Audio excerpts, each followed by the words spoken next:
Oke, Assalamualaikum warahmatullahi wabarakatuh. Kembali lagi bersama Syafaat Huda. Ya, kita akan berbicara biologi umum. Nah, di awal kontrak kuliah ini kita akan membicarakan deskripsi perkuliahan, ya. Lalu ada pokok bahasan, bagaimana kita berkuliah, begitu. Nah, ini menjadi hal yang penting karena di awal ini eh, menjadi sebuah komitmen untuk kita di dalam proses perkuliahan, ya, untuk selanjutnya begitu. Maka ini menjadi hal yang penting untuk diperhatikan agar kita bisa melakukan proses perkuliahan dengan efektif dan efisien, ya, baik, dan sehingga nanti akhirnya mendapatkan nilai yang memang bagus begitu, ya, karena hasil perkuliahan kita dalam proses perkuliahan kita bagus begitu, ya, seperti itu. Oke. Nah, di biologi umum kita tahu bahwa secara sederhana bio itu adalah makhluk hidup, logi itu atau logos itu adalah ilmu. Jadi di sini kita nanti akan berbicara terkait dengan biologi secara umum, ya, keseluruhan semuanya gitu, ya. Nah, nanti tentu kajiannya atau topik-topik yang kita bahas banyak sekali nanti. Nah, tapi ini memang disesuaikan dengan kurikulum yang sudah disusun, RPS-nya. Nah, maka kita akan bahas ya satu persatu. Oke ya, next ya.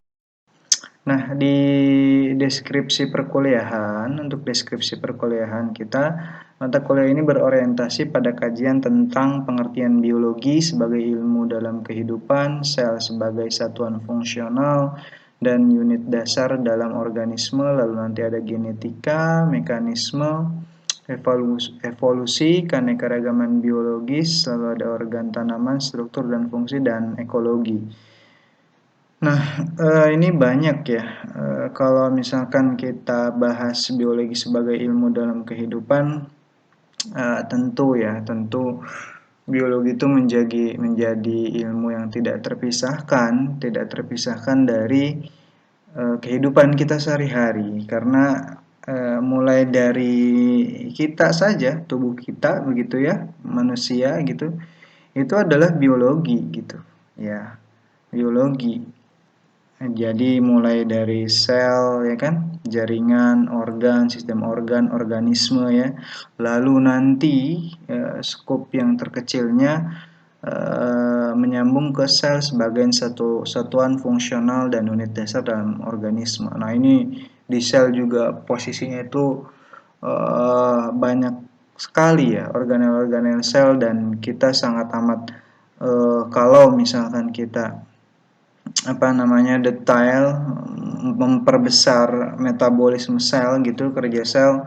Bahkan kalau Profesor Denton mengatakan kalau sel itu kita perbesar, kalau sel kita perbesar, maka sebenarnya satu kota New York itu masih belum bisa mewakilkan atau menggambarkan bagaimana sel itu bekerja. Jadi satu kota New York yang besar itu masih bisa belum menggambarkan rumitnya gitu, detailnya bagaimana organel-organel sel itu bekerja. Ya, misalnya ada ribosom, mitokondria, ya kan, sitoplasma, endoplasma, ya kan. Terus nanti ada badan Golgi, inti sel gitu. Itu semuanya di dalam sel itu, di dalam prosesnya sebenarnya tidak masih belum bisa dijabarkan secara rinci begitu. Kata itu diwakilkan dengan satu kota New York. Maka inilah kenapa kita kajian biologi atau sel itu posisinya sebagai ilmu dalam kehidupan, dan artinya sebenarnya ilmu apapun itu sebenarnya nanti kita akan bisa mendekatkan kita kepada Tuhan yang Maha Esa, ya, gitu, ya, Allah Subhanahu wa taala. Nah, maka sel sebagai nanti proses pengkajian atau pokok bahasan ini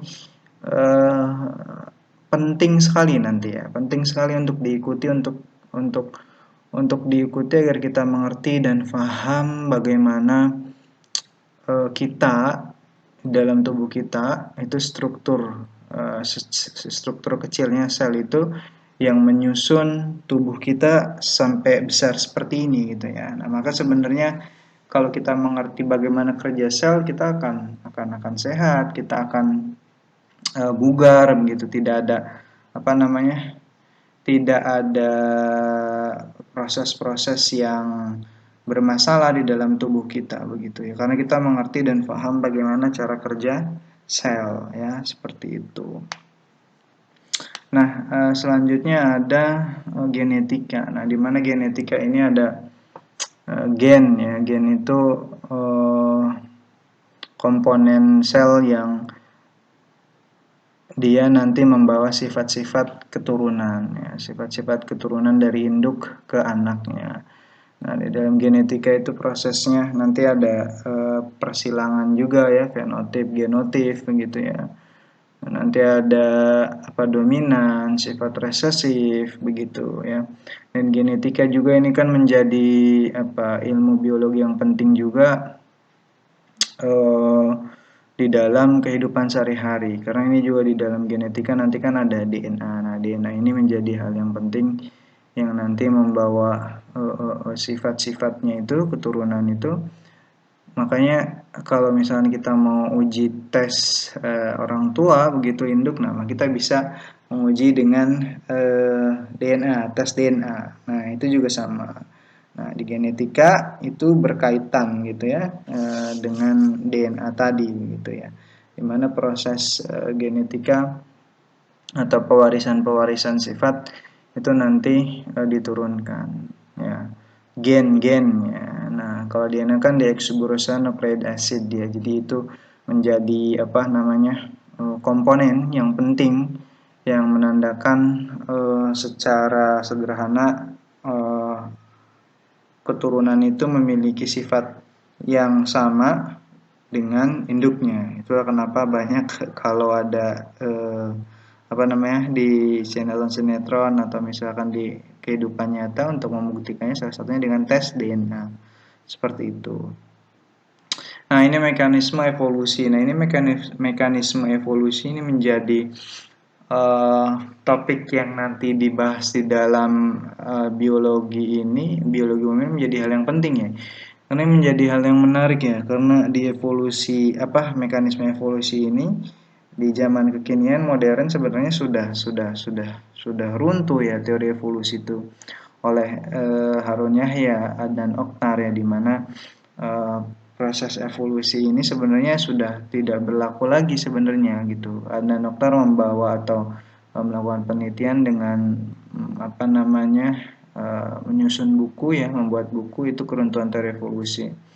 Buku Keruntuhan Teori Evolusi ini buku ilmiah ya, buku ilmiah yang membuktikan sebenarnya mekanisme evolusi itu tidak ada gitu ya. Karena kan mekanisme evolusi itu kan secara definisi sederhananya kan dia apa namanya perubahan makhluk hidup ya, dari yang sederhana sampai ke makhluk hidup yang multiseluler kayak kita manusia yang banyak selnya. Secara sederhana misalkan dari misalkan monera ya, protozoa ya, terus nanti naik lagi tingkatannya ya menjadi sampai menjadi mamalia begitu ya. Itu kalau kalian melihat bahwa apa ada proses-proses apa namanya peralihan begitu ya, dari ikan menuju ke reptil gitu ya, bergerak ke atas, itu semuanya sebenarnya rekayasa belaka gitu ya. Dan misalkan kayak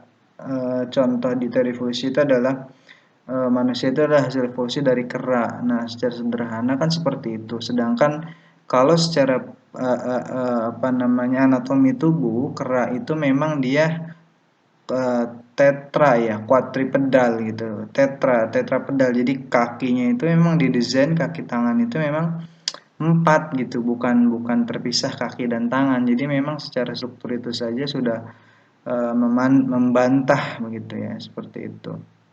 Dan logika yang kedua adalah ketika kalau misalkan manusia adalah hasil evolusi dari kera, ya seharusnya kera sudah punah dong gitu, tidak ada kera gitu, karena sudah habis menjadi manusia semua. Nah itu yang perlu kita nalar juga, nanti kita diskusikan terkait dengan mekanisme evolusi ini. Yang selanjutnya adalah keanekaragaman biologis. Nah, karena keanekaragaman biologis ini banyaknya keanekaragam gitu ya, banyaknya jenis, banyaknya macam-macam makhluk hidup gitu kan, banyak ya, nanti bisa keanekaragaman tingkat gen ya, tingkat spesies, tingkat ekosistem. Nah itu masing-masing nanti kita bahas satu persatu terkait dengan keanekaragaman biologis, karena makhluk hidup di seluruh alam semesta di dunia ini banyak sekali begitu ya. Nah, kita fokus nanti di makhluk hidupnya saja. Nah, lalu nanti kita membahas terkait dengan organ tanaman, lalu nanti ada struktur dan fungsi dan ekologi. Nah, struktur dan fungsi tanaman ini kan banyak ya, posisinya mulai dari misalnya xilem, phloem, lalu ada fungsi-fungsi yang lainnya yang bisa menggambarkan bagaimana proses-proses kerja si organ tanaman ini begitu ya. Lalu nanti ada ekologi. Ekologi ini proses hubungan timbal balik ya antara manusia dengan lingkungannya. Nah, bagaimana saling mutualismenya, kebermanfaatannya, saling menguntungkankah begitu. Nah, baiknya sih memang proses circle-nya saling menguntungkan, sehingga di dalam prosesnya itu nanti akan lebih memiliki dampak positif begitu. Itu ya untuk deskripsi perkuliahan. Jadi nanti kita akan membicarakan ini semua ya nanti di dalam proses perkuliahan. Nah, ada TIU dan TIK, tujuan instruksional umum dan tujuan instruksional khusus. Nah, TIU-nya mengikuti mata kuliah mahasiswa akan dapat memahami manfaat mempelajari biologi dan kaitannya dengan ilmu lainnya. Jadi setelah mengetahui manfaatnya, lalu hubungannya dengan keilmuan lain itu seperti apa, ya kan? Biologi, misalkan dengan fisika gitu. Nah, itu kaitannya seperti apa? Misalkan dengan ilmu matematika gitu ya. Itu seperti apa? Karena memang misalkan kedua unsur itu kayak biologi dengan matematika itu sangat keterkaitan ya, dimana matematika adalah ilmu hitung yang nanti di biologi pun nanti posisinya ada ilmu menghitung. Kayak misalkan ini secara spesifik ya, kayak misalkan di dalam proses persilangan ya. Persilangan itu nanti kan ada kemungkinan 25%, 50%, 75/25% dari misalkan total keturunan yang ada. Itu kan prosesnya menghitung juga. Jadi sebenarnya kalau misalkan kita pahami, kita mengerti antara keilmuan satu dengan keilmuan yang lain itu pasti memiliki hubungan gitu. Tidak ada yang tidak memiliki hubungan gitu. Secara keseluruhan seperti itu. Tinggal bagaimana kita melihat hubungannya itu dari aspek mana, dari sudut pandang yang mana gitu. Pasti akan memiliki keterkaitan begitu ya. Ya, itu semoga nanti kita dapat melakukan analisis-analisis hubungan-hubungan dengan ilmu yang lainnya. Yang kedua terkait dengan mengerti TIK-nya gitu ya, mengerti dan memahami kontrak perkuliahan di mata kuliah biologi umum ya atau biologi dasar. Nah, ini menjadi hal yang penting ya. Pasti ya kita akan mengetahui. Nah, lalu ada menjelaskan kegunaan ilmu biologi ya, kegunaan ilmu biologi seperti apa ya, manfaatnya seperti apa ya. Nanti kan bisa dari segi pangan ya, ada teknologi ya, bioteknologi begitu ya, gabungan teknologi dengan biologi begitu, menciptakan alat-alat yang ramah lingkungan begitu ya, biogas begitu. Itu banyak sekali kegunaannya. Jadi ketika kita mempelajari biologi sebenarnya kebermanfaatan itu pasti ada gitu. Karena setiap ilmuwan memiliki manfaat dari bidangnya masing-masing ya. Lalu menjelaskan keterkaitan biologi dan ilmu lainnya tadi sudah ya, terkait dengan ilmu lainnya gitu ya, posisinya spesifik misalkan dengan biologi dengan matematika, biologi dengan fisika, biologi dengan kimia, ya mikrobiologi begitu ya. Itu menjadi apa? Di biologi kan nanti ada metabolisme nanti ada kimia organik. Nah, kimia organik itu berasal dari awalnya adalah dari biologi tadi, makhluk hidup tadi yang tersusun dari kimia-kimia ya, susunan-susunan kimia, komponen-komponen kimia yang ada di dalam tubuh makhluk hidup gitu ya. Nanti kan ada apa namanya glikolisis gitu ya, fotosintesis itu kan, itu campuran ya, gabungan antara biologi dengan kimia begitu ya. Maka itu menjadi hal yang penting itu nanti ya, seperti itu. Nah, di selanjutnya ada strategi perkuliahan. Strategi perkuliahan nanti perkuliahan yang kita lakukan seperti biasa nanti ada brainstorming, lalu nanti ada problem solving, problem based learning, discussion, lalu ada assessment ya, ada penilaian. Nah, ini proses strategi perkuliahan yang akan kita lakukan ya. Tentu nanti sebenarnya posisinya kalian akan buat kelompok dan akan diberikan apa namanya pokok bahasan yang dibahas. Nah, nanti kalian membuat dengan apa namanya paper yang ada begitu sesuai kaidah penulisan ya, rata kanan rata kiri, Times New Roman, margin 4334 begitu. Lalu dengan daftar pustaka begitu. Nah, itu menjadi poin penting ya, poin penting di dalam strategi perkuliahan ini, sehingga nanti memang yang banyak aktif posisinya adalah kalian sebagai mahasiswa. Nanti saya di dalam proses perkuliahan misalkan kayak problem solving, pemecahan masalah, nah, itu menjadi apa namanya penambahan karena saya menginginkan ketika paper yang dibahas itu memang harus ada latar belakang, lalu nanti kita memberikan solusi gitu ya, memberikan solusi di dalam problem atau permasalahan-permasalahan atau latar belakang dari diangkatnya pokok bahasan tersebut, sehingga nanti paper yang kita buat itu lebih ke arah action gitu ya, action, bukan hanya sekedar konsep dan teori yang kita paparkan begitu ya. Karena itu ketika seperti itu menjadi apa namanya poin-poin pentingnya itu banyak gitu ya. Lalu nanti juga ada discussion ya. Discussion ini memang penting nih karena untuk apa namanya bagaimana kita berbicara, bagaimana kita berargumentasi ya, apa sih namanya dengan latar belakang keilmuan, ilmu-ilmu yang ilmiah begitu ya, sehingga nanti pada saat proses diskusi ya, pemaparan terkait dengan pemikiran-pemikiran pokok bahasan yang sudah disampaikan itu menjadi sebuah sebuah khazanah yang nanti akan meningkatkan proses kognitivis atau kognitif dari otak kita ya, mind kita gitu, sehingga itu menjadi hal yang penting. Lalu assessment juga penilaian, nanti posisinya kita akan memberikan penilaian ya, penilaian yang nantinya memang penilaian di sini mulai dari individu ya, kelompok, kalau ada proses perkuliahan seperti apa, sehingga nanti kalian harus benar-benar mengikuti perkuliahan dengan baik ya, karena di dalam prosesnya saya tidak hanya menilai hasil yang bagus tetapi juga menilai prosesnya seperti itu. Nah, ini tugas-tugas, nanti ada tugas individual, ada kelompok. Nah, seperti biasa ya, nanti ada menjelaskan, mendiskusikan, menganalisis, mengkritik, membandingkan atau menerapkan suatu prinsip. Di individual ya biasa nanti mungkin misalkan seperti penugasan pembuatan paper begitu ya, paper sederhana saja 1 atau 2 lembar gitu, selain dengan paper kelompok begitu. Lalu misalkan sebagai contoh apa namanya tugas individual bisa membuat video gitu ya, membuat video durasi 5 sampai 10 menit lah gitu, durasi 5 sampai 10 menit terkait dengan pokok bahasan yang sudah nanti saya berikan gitu.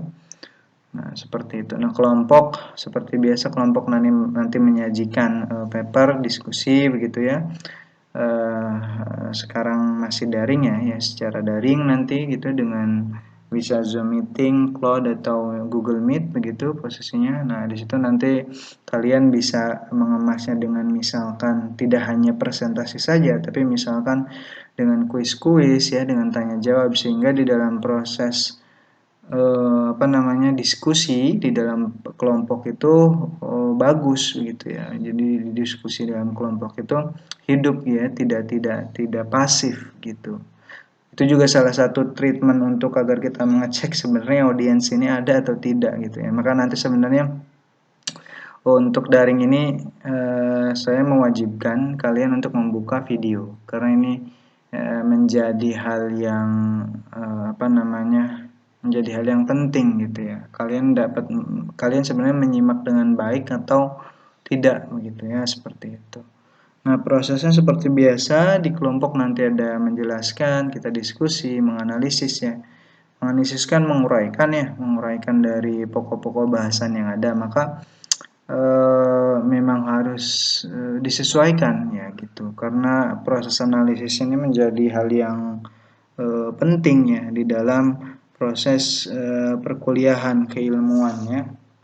Jangan sampai kita tidak mengerti atau tidak menganalisis dalam proses makalahnya dalam presentasi gitu ya. Ada mengkritik ya, memberikan membandingkan gitu ya, memberikan tambahan boleh begitu ya, atau menerapkan suatu prinsip. Jadi boleh kalau misalkan kalian ada teori atau pokok bahasan yang lain yang bisa dikemukakan ya silahkan oleh kelompok begitu ya, dengan argumentasi yang ilmiah begitu ya, seperti itu sederhana. Nah, ini ada penilaian, nanti ada nilai kriteriumnya. Tentu nilai A 80 sampai 100, nilai B 65 sampai 79, nilai C 56 sampai 64, nilai D itu 45 sampai 54, nilai E itu 0 sampai 44. Nah, nilai A, B, C, D, E ini persentasenya dari ini UTS 25%, UAS 30%, tugas individu 15%, tugas kelompok 20%, kehadiran 10%. Nah, ini kehadiran menjadi penting nih.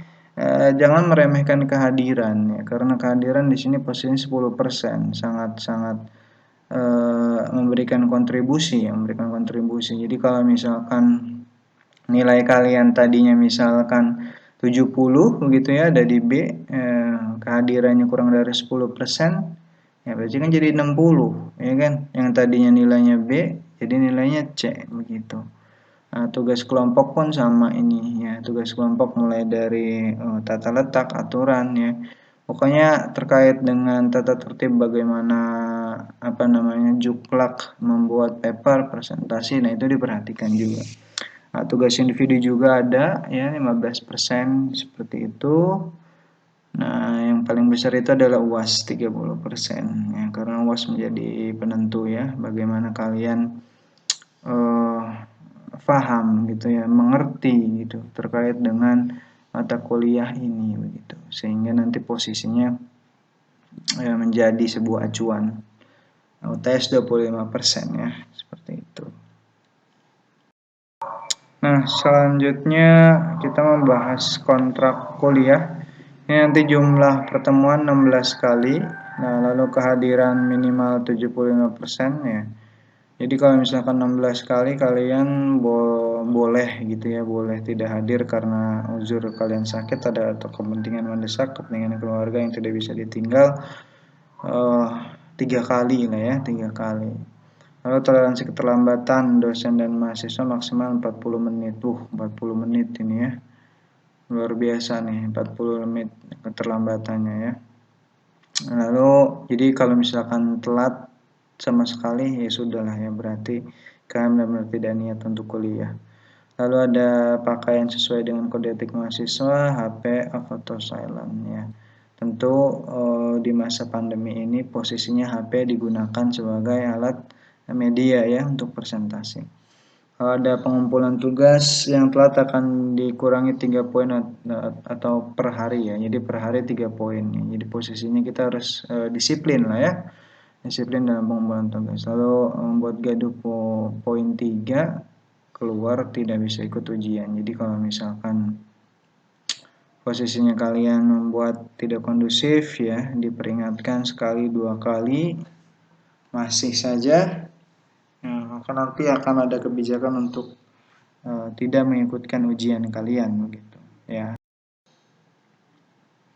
Nah, selanjutnya itu ya yang bisa Bapak sampaikan terkait dengan kontrak kuliah ke biologi umum. Semoga nanti kalian bisa mengikuti perkuliahan dengan baik, dengan tertib sesuai dengan aturan yang ada yang sudah kita buat ya kali ini begitu, yang kita sudah sepakati dan kita komitmenkan. Nah, ini ada quotes, pikirkan, catat apa yang kamu inginkan, niscaya semua terjadi. Itu ya, itu yang bisa Bapak sampaikan terkait dengan kontrak kuliah kali ini. Tetap semangat walaupun dalam masa pandemi, ya, jaga tetap kesehatan, protokol kesehatan. See you next letter. Assalamualaikum warahmatullahi wabarakatuh.